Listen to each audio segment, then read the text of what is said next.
ज्ञानस्वरूपे Vagdevi भगवत्पादपूजिते चूडामणिं विवेकादिं व्याकुरुष्व मुखान्मम.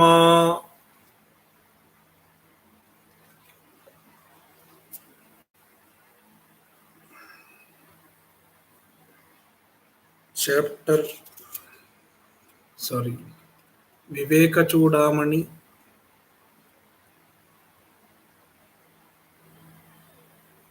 Shloka 263.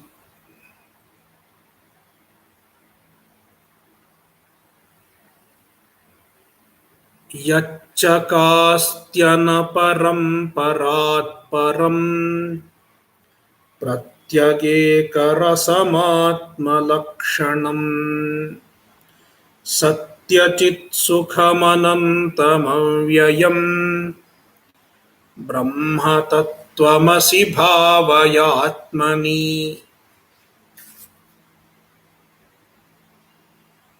Starting from 254.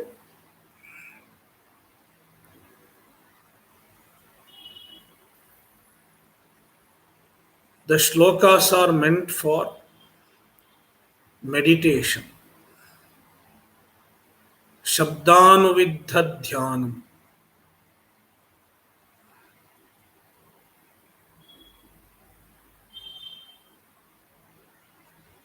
Meditation leads to assimilation of the Atma Jnana.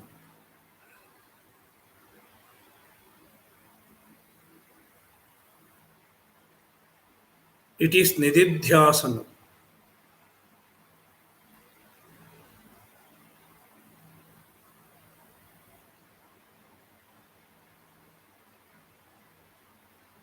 Before Nididhyasanam,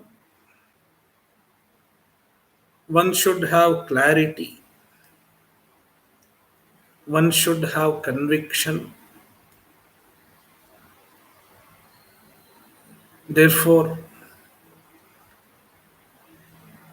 one should expose oneself to the teaching for a good length of time.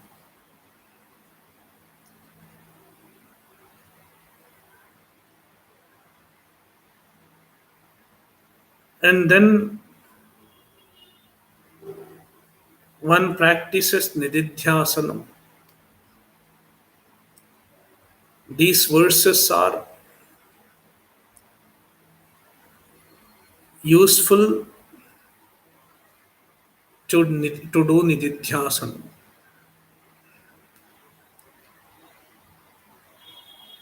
Yat chakasti, yad Brahma, the Brahman chakasti, shines. It is consciousness, light of all lights. Therefore, chakasti, bhati,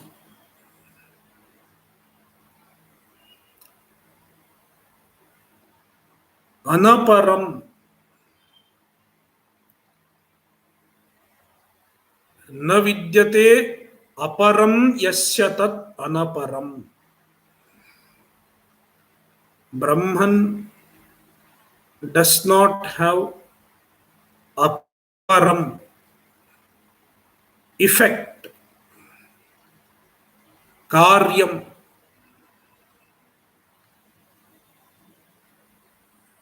Brahman does not have a karya, effect.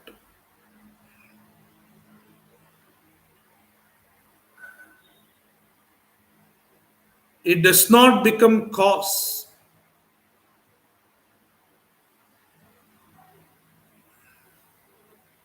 It does not have effect means it is not cause. It doesn't have the status of Karanam. But how is it possible? Because we define Brahman as Jagat Karanam. Yatova imani bhutani jayante. It is introduced as Jagat Karanam, cause of the universe.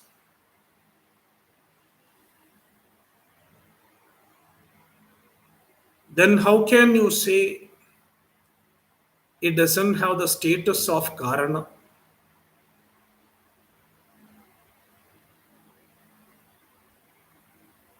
The Jagat is Mithya. The effect is Mithya. Therefore, the cause status of Brahman is also Mithya.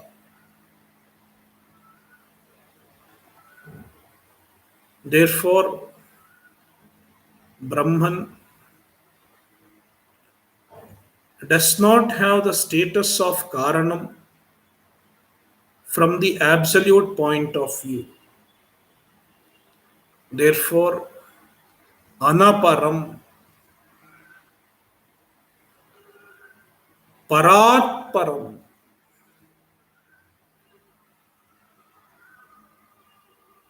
it is greater than the great. Para means great. Among all jivas, who is great? Among all living beings, among all jivas, among all individuals, who is great?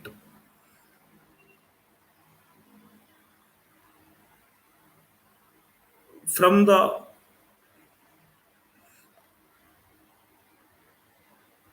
among the living beings that we know, we can attribute greatness to anybody. The Prime Minister of India or President of America or any scholar,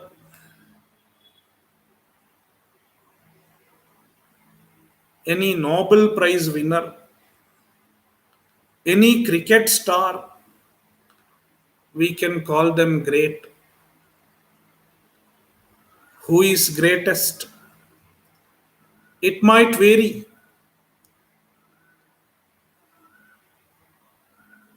based on the individual's understanding. But the Shastra says there are even greater beings.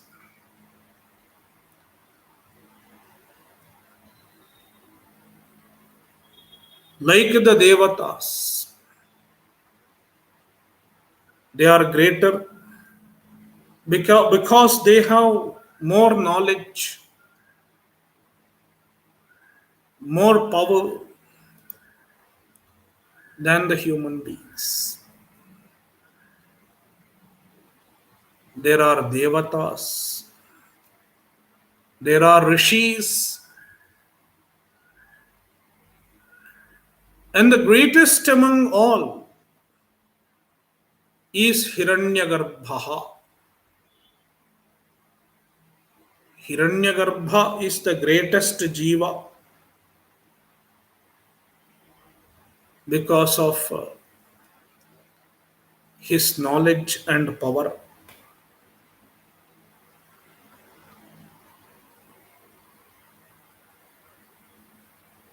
Brahman transcends Hiranyagarbha also. Therefore, Parat Param, greater than Hiranyagarbha also.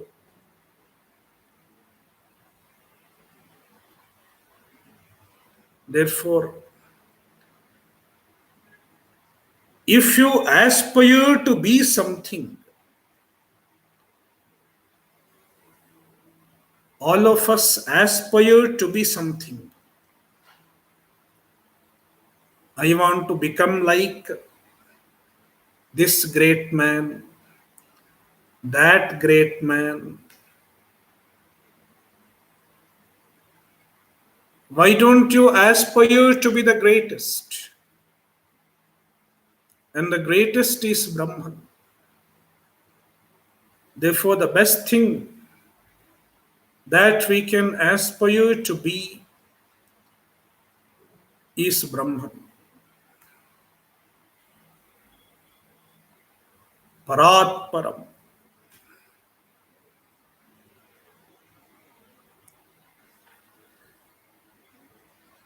Pratyagekarasamatmalakshanam. It is Pratyak. The greatest is not outside. It is the innermost. Pratyak. Therefore, you don't have to become Brahman. It is already within as the very self. Ekarasam. It is uniform. One in nature means free from divisions.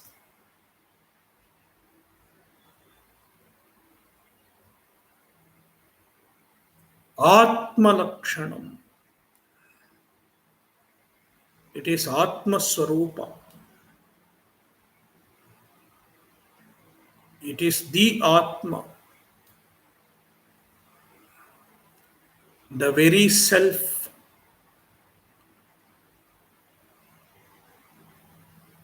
Satya Chitsukham Anantamavyayam.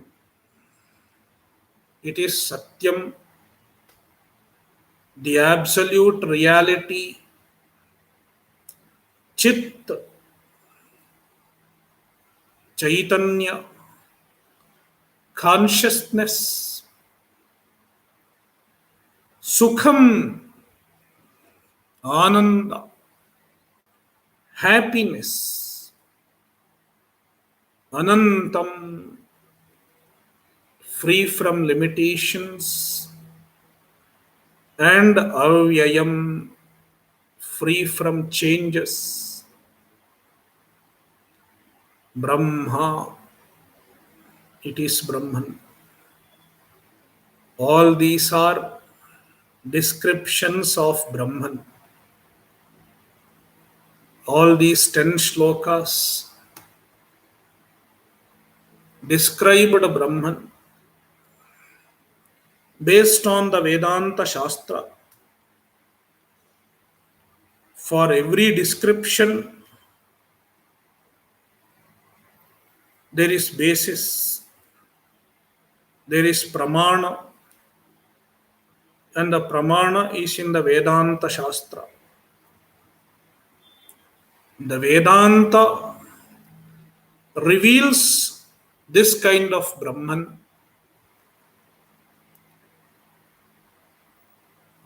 And who is the Brahman?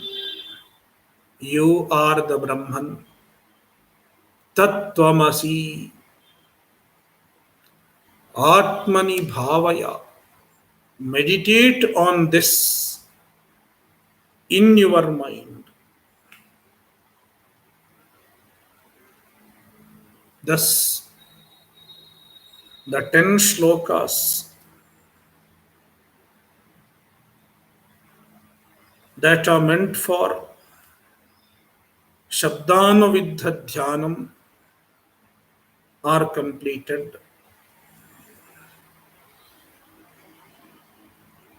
Uktamarthamimamaatmani swayam bhavayet prathitayuktibhirdhiya संशयादिरहितं कराम्बुवत् तेन तत्त्वनिगमो भविष्यति.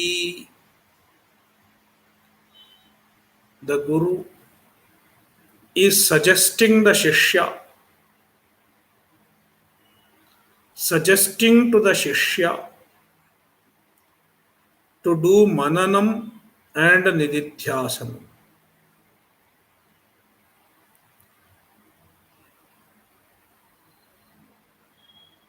The pursuit of Vedanta involves three types of disciplines: Shravanam, Mananam, and Nididhyasanam. And technically, they have a given order. First Shravana, then Manana, then Nididhyasana. Without understanding what the Vedanta conveys, one cannot do Manana and Nididhyasana. To understand the message of Vedanta,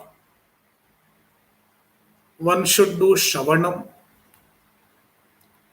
Therefore, Shravanam comes first.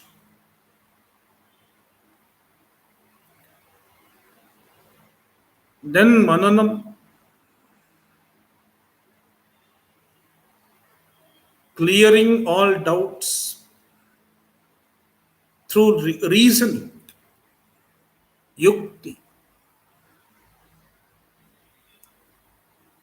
And then Nididhyasana, Jnanabhyasa, abiding in the vision with effort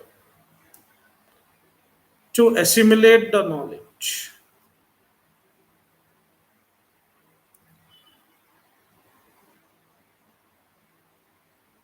Technically, there is an order,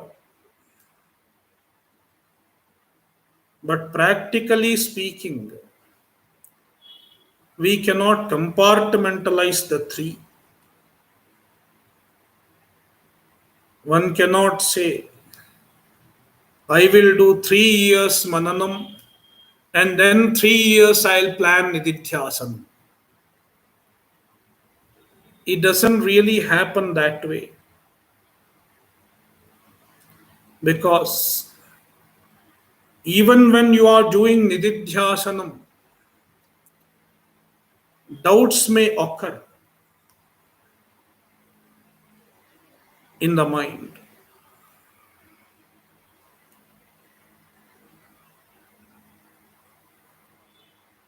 When a doubt occurs in the mind, one cannot continue with Nididhyasana. Keeping the doubt aside, one should clarify the doubt with the proper reasoning. Reasoning in keeping with the Shastra. And once the doubt is cleared,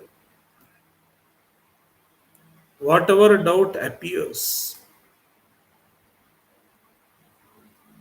if it is cleared, then one can continue with the Nididhyasana. Therefore, Manana and Nididhyasana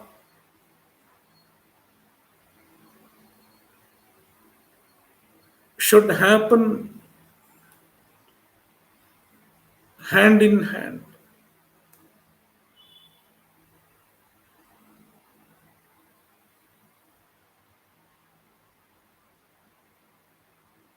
Therefore, the Guru tells the Shishya, do Nididhyasanam. Nididhyasanam should be one's priority because that is what helps in internalizing the knowledge.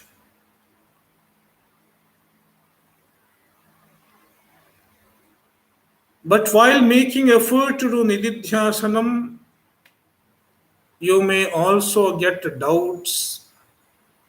You may also have some vagueness. Then do Mananam. Make use of proper reasoning. If you are not able to reason by yourself, take help of the Guru.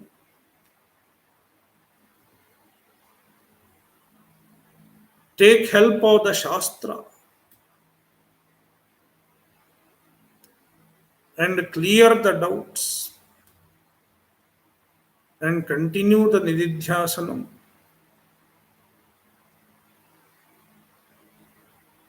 When you do Nididhyasanam, slowly the Viparita Bhavana disappears. Nididhyasanam removes Viparita Bhavana. Viparita Bhavana are our habitual thinkings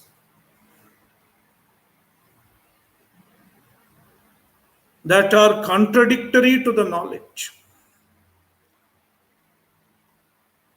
that are contradictory to Atmajnana.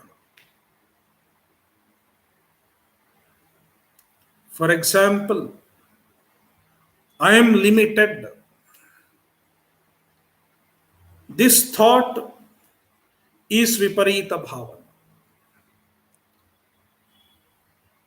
And this thought is very strong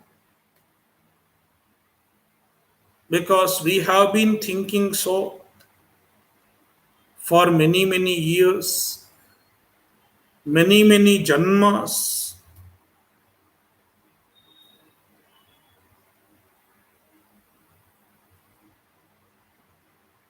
Aham Brahmasmi. I am free from limitations. This is the right bhavana, right knowledge that I gather from Vedanta.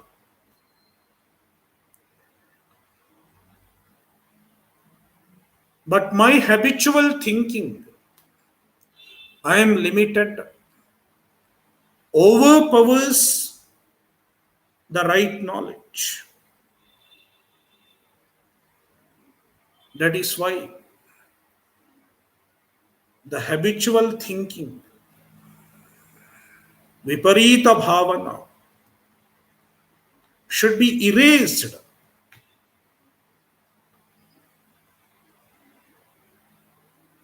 so that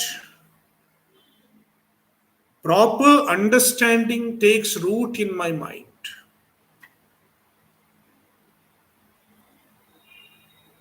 And this process is Nididhyasana.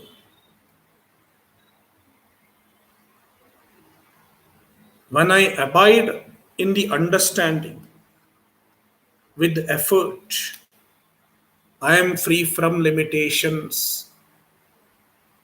If I abide in this thought, slowly the thought erases my Viparita Bhavana. I am limited. Likewise, we have many other viparita bhavanas. Jagat Satyam, the universe is real. I am the body, so on and so on. All these viparita bhavanas should be erased by entertaining, by deliberately entertaining the thoughts corresponding to right understanding, right knowledge.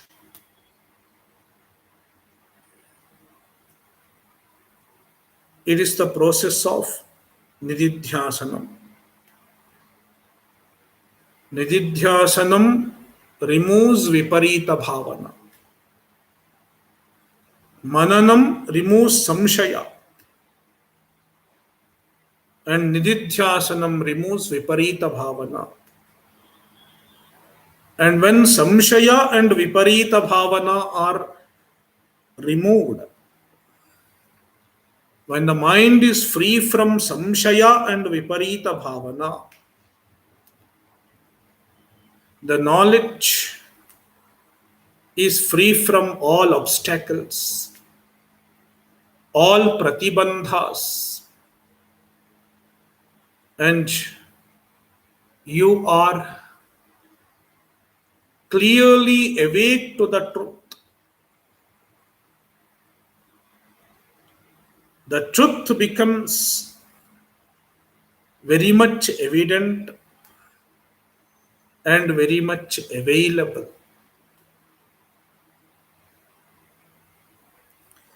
Therefore, the Guru is advising the Shishya to do proper manana and nididhyasana henceforth. Uktamarthamimam imam uktam artham. This artha, this vision which was told before, especially in last 10 shlokas,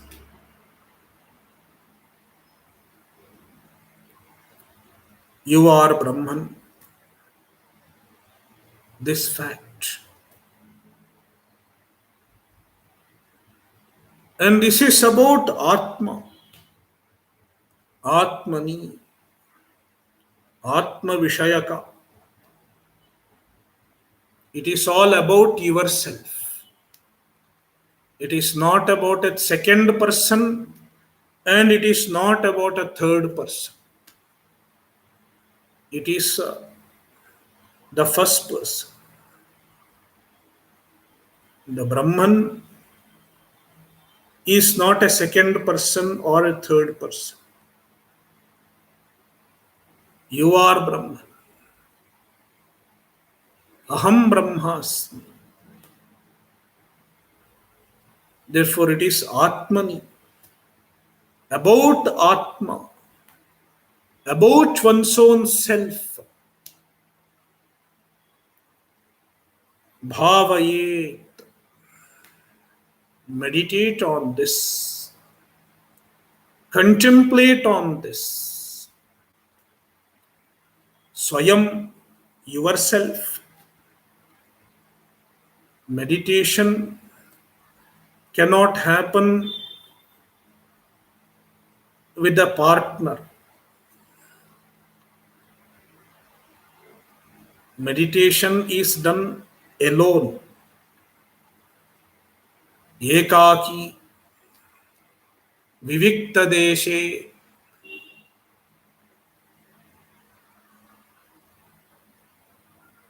One should meditate oneself. Swayam, Swayam Bhavayet.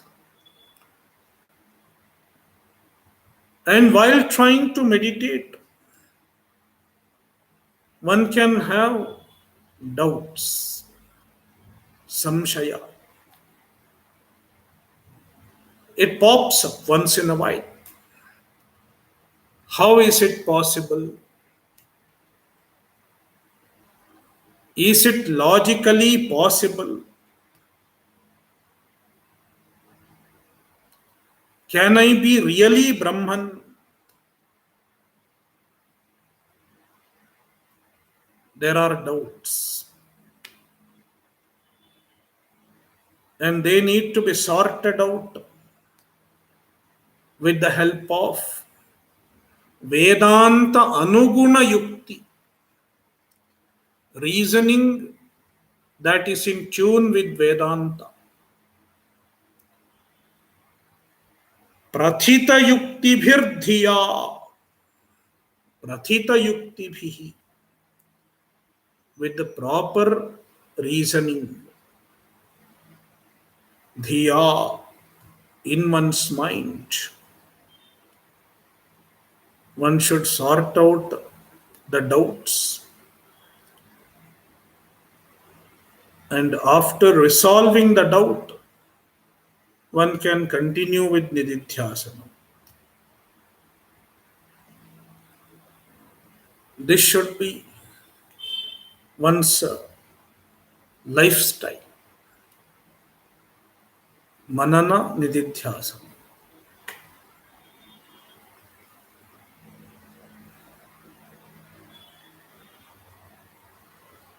And in due course of time, all doubts get cleared and the Viparita Bhavana also get cleared. Samshayadi rahitam karambuvattena tatvanigamo bhavishyati. Tena, with this sadhana, tatvanigamaha, the knowledge of truth, knowledge of Brahman, samshayadi rahitam bhavishyati. It gets free from samshaya, etc. Samshayadi. Adi refers to Viparita Bhavana. Samshaya and Viparita Bhavana both get cleared off. And Tattvanigamam Karambuvad Bhavishyati. The knowledge becomes as much available as water on one's palm.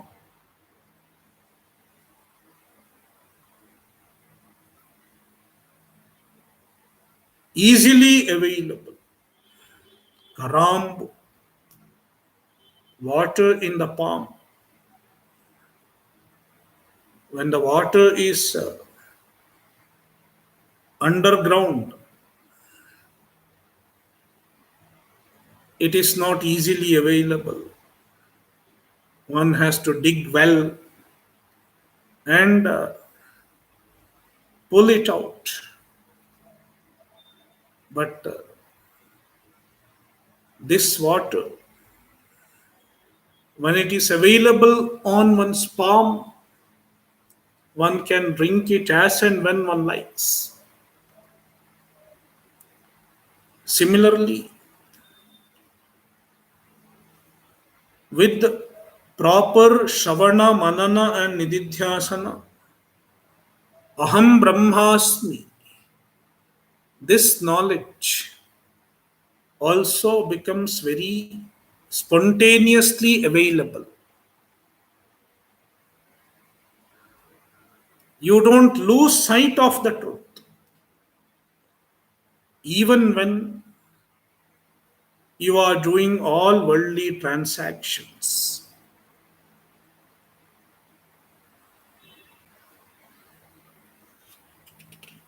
Sambodhamatram parishuddhatattvam Vijnaya sankhye nrupavaccha sainye Tadashrayaswatmani sarvada sthito Vilapaya brahmani vishvajatam.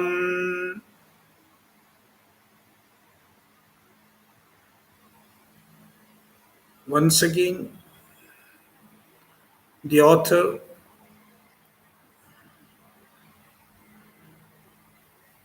is asking, is suggesting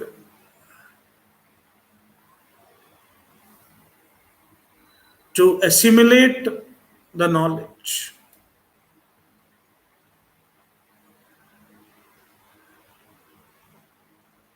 to understand the truth properly. Sambodhamatram parishuddha tattvam. Sambodhamatram. I think there is another version, Swambodhamatram. Both are okay. It is Sambodhamatram, pure consciousness. Sambodha, consciousness. Matram, just consciousness. Without any taint of jada. Without any taint of insentient. Parishuddha tattvam. It is absolutely pure.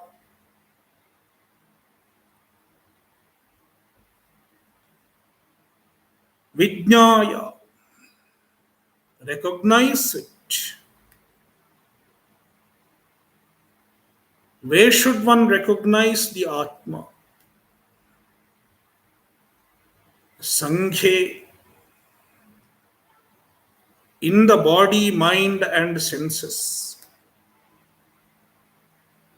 This body is a sangha. Sanghata. An assemblage. The body is made of many parts. And so are the mind and senses. What we call I, what we refer to as I, is an assemblage of many components.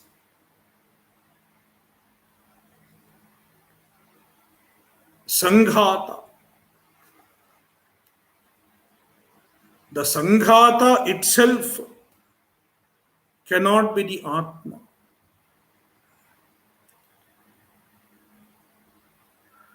Therefore, we have to recognize the true Atma, which is presiding on this Sanghata, which is presiding on this assemblage.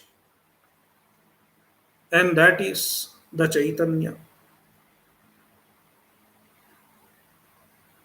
Sanghe Vijnaya. And the author gives an example. Nrapavaccha Sainye.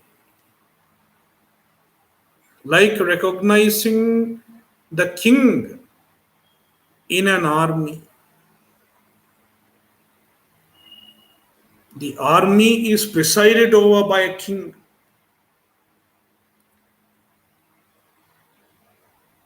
And you search in the army and find the king.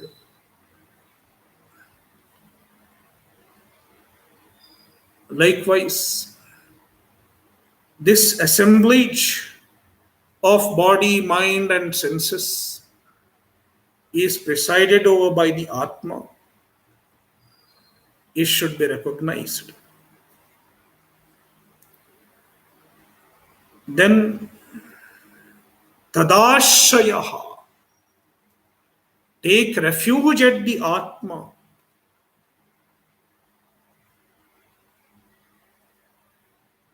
Most often we take refuge at the Anatma.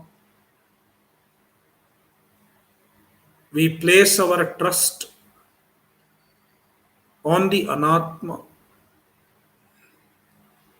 But the Anatma is always unreliable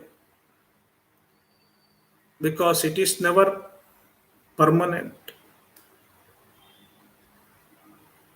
All Anatmas are variables.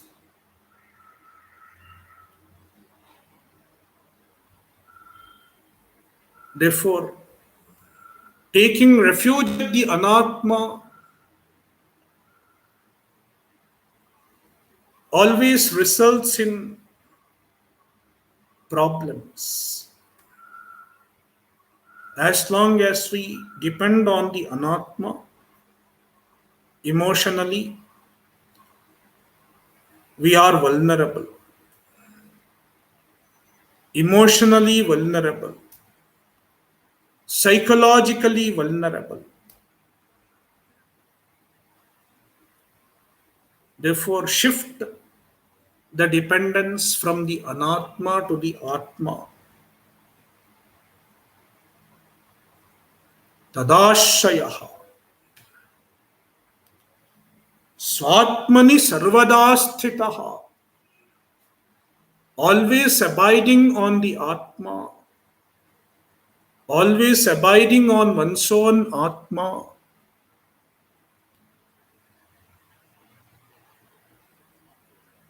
An ajnani abides in the anatma.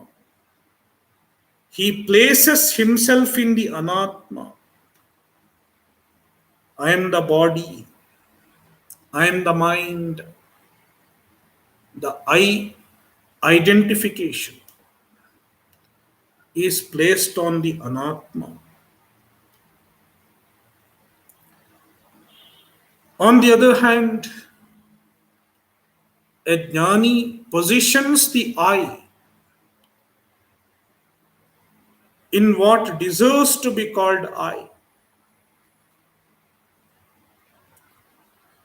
He positions himself on his true self. I am not the body, not the mind. I am the Atma, the Brahman. Sarvadasthitaha, always abiding in the Atma.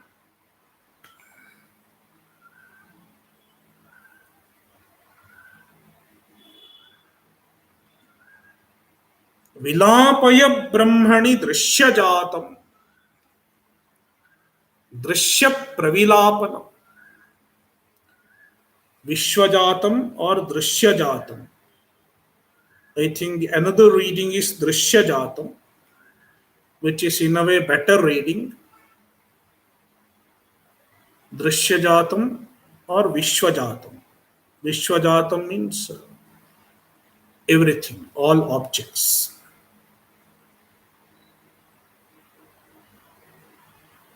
Drishya-jatam means all objects. Vishwajatam also implies all objects. Therefore, there is no difference in the meaning if the reading is Vishwajatam or Drishyajatam. This is an important aspect of jnana. Drshya-pravilapanam. Resolving the drishya. Resolving the objects.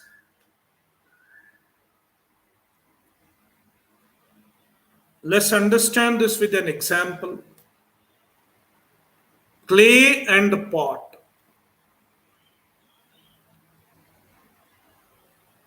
The pot and the clay. When I say this, there seem to be two things, two substances, pot and clay. But if we inquire a little, there is no substance by name pot. Because you cannot touch the pot without touching the clay. You cannot weigh the pot without weighing the clay. You cannot carry the pot without carrying the clay. You cannot separate the pot from clay. Therefore, The pot is clay.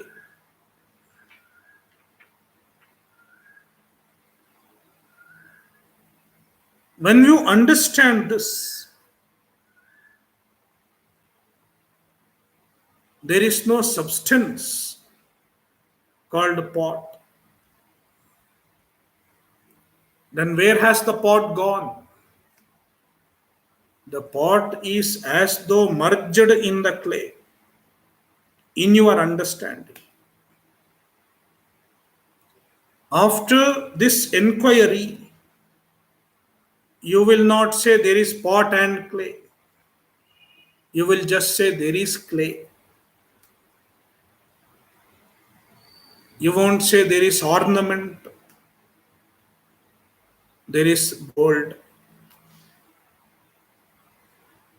Likewise, the Drishya, the universe, which consists of various objects, until understanding Brahman, we recognize as separate and independent entities. But on understanding the truth,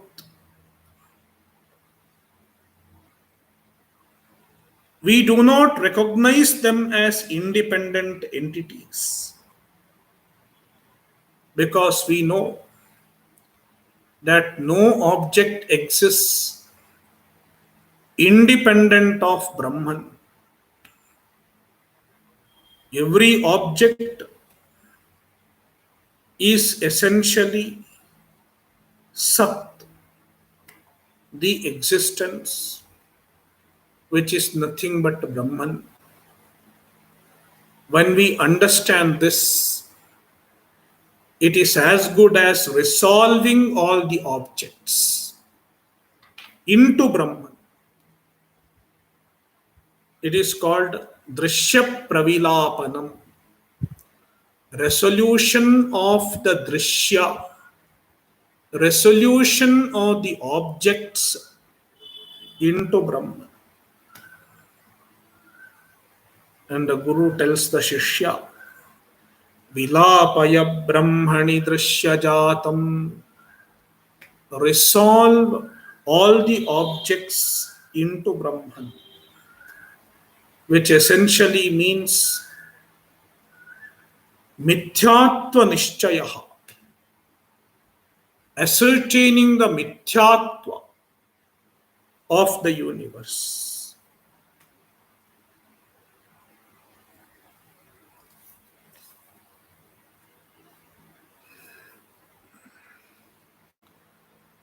Buddhau guhayam sadasadvilakshanam brahmasti satyam paramadvitiyam tadatmana yotra vased guhayam punarna tasyanga guha praveshaha.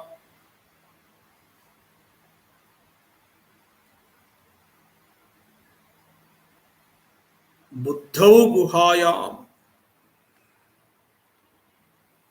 the Brahman is evident as the Chaitanya, as the consciousness in the Buddhi, in our mind,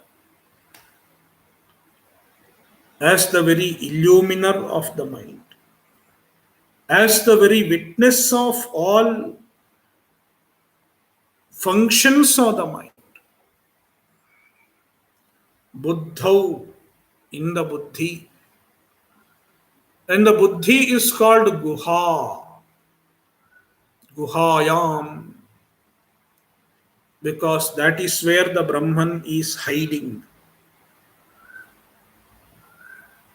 Guhu Samvarane Dhatu.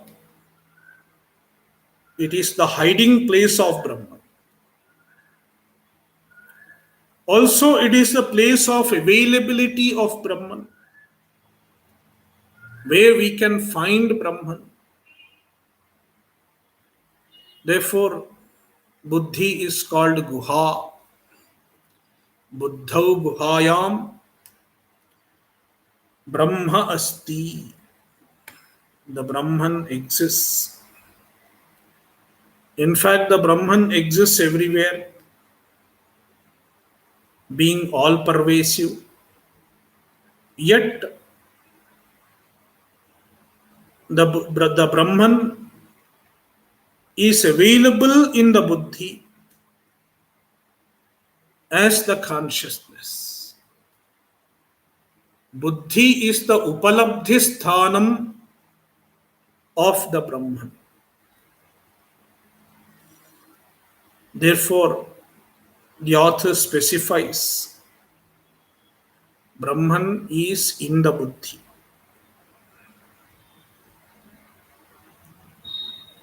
found in the Buddhi as consciousness, as the Atma. And Brahman is Sadasad Vilakshanam,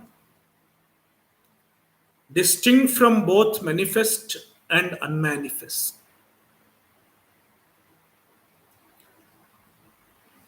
Satyam, the real, unlike any other thing, everything else is mithya. Brahman is Satyam, Param, the supreme, Advitiyam, without a second. There is no another Satya. Therefore, Brahman is Advitiyam.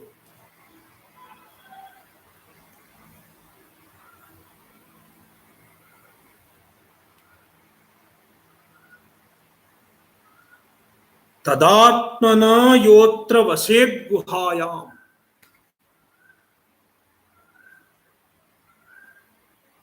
With the help of Vedanta Shastra,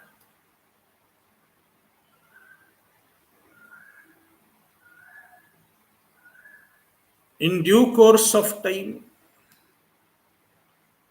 after adequate Shavana, Manana and Nididhyasana,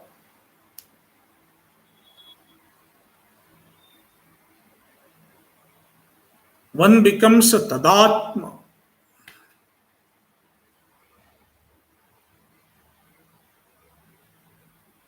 The Jnani owns up Brahman as his own Atma. The Brahman is my Atma, my true self. The Jnani is Tadatma, and he remains as Tadatma. An Ajnani is a Dehatma because he identifies with the body. A Jnani is Tadatma.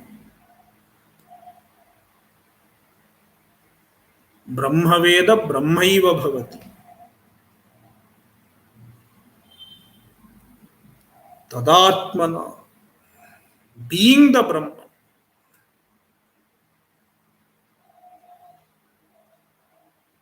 Owning up one's status as Brahman. In spite of that, one can continue to live in the body as long as the prarabdha permits. Yotra vaset guhayam. Even a jnani lives in this guha, in this body. Here body is called guha. Sometimes just buddhi is called guha. And sometimes all the five koshas are collectively called guha. Because Brahman hides in all five koshas. Yaha guhayam vaset. A jnani continues to live in this buddhi, in this body, guha, as long as the prarabdha continues. When the prarabdha gets exhausted, a jnani, the body of a jnani perishes.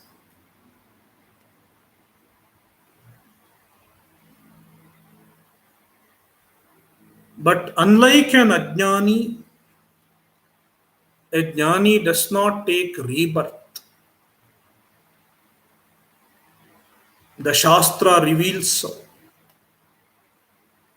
Then what happens to a jnani?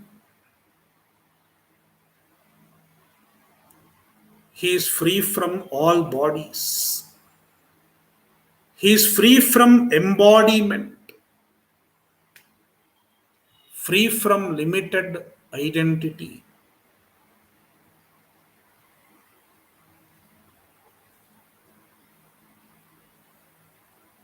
He is as though merged with Brahman.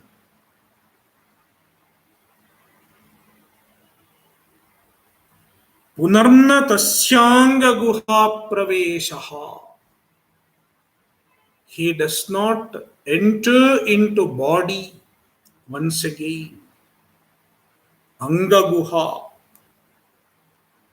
The author calls the body with the word anga guha. He refers to the body. The body is made of many angas, and it is guha. It is the place of, it is the hiding place of the Atma.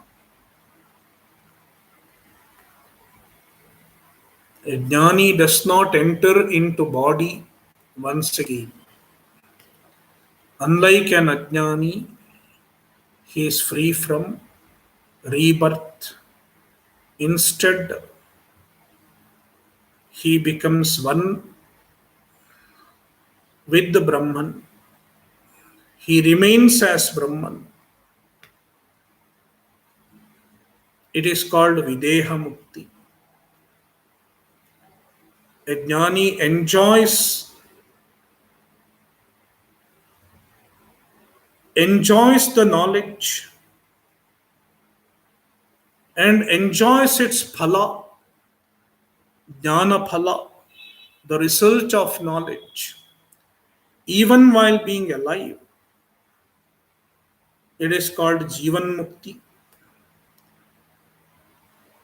And when he dies, he is free from rebirth. He is free from embodiment. It is called Videha Mukti. It is the result that one gets.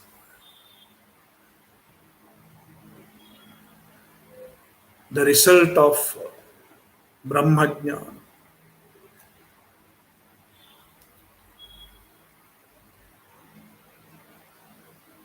Therefore, the Guru advises the Shishya to practice Nididhyasana, meditate, contemplate,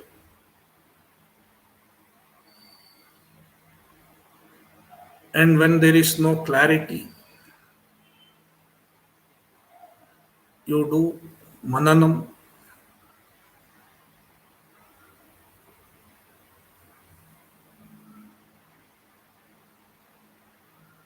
And in due course of time, the truth will shine to you as bright as daylight. The Guru tells this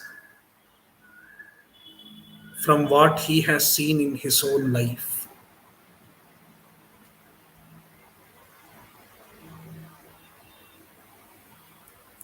This is a very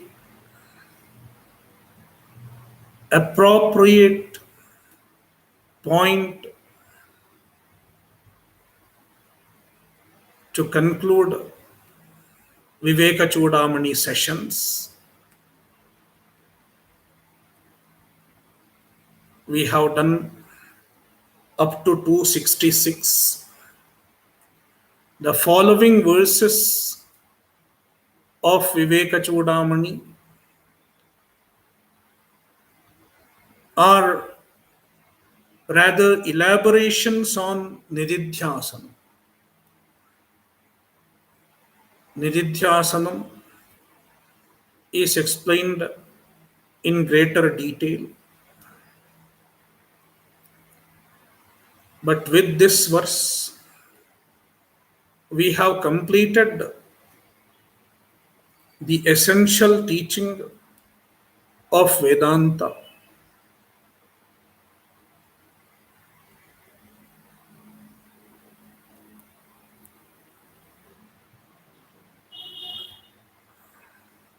And the students,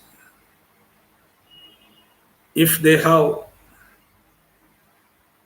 understood this much, what we have covered so far, and they have assimilated, then it will definitely yield its benefit.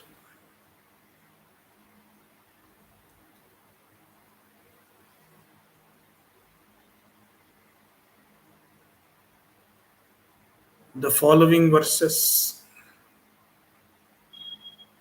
can be studied on oneself also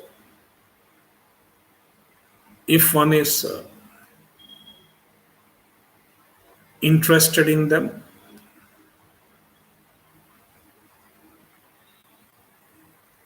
And after some time, maybe after a few months, we can look into some of those verses just for being in touch with the subject matter. But as of now, I conclude these sessions, the series of Vivekachudamani. I wish you all the best in your efforts,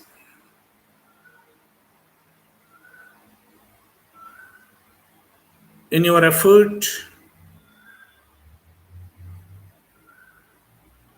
to find the truth, to find the Atmajnana and Moksha. Om Purnamadah Purnamidam Purnat Purnamudachyate Purnasya Purnamadaya Purnamevavashishyate. Om Shanti Shanti Shanti. Harihi Om Shri Gurubhyo Namaha. Harihi Om.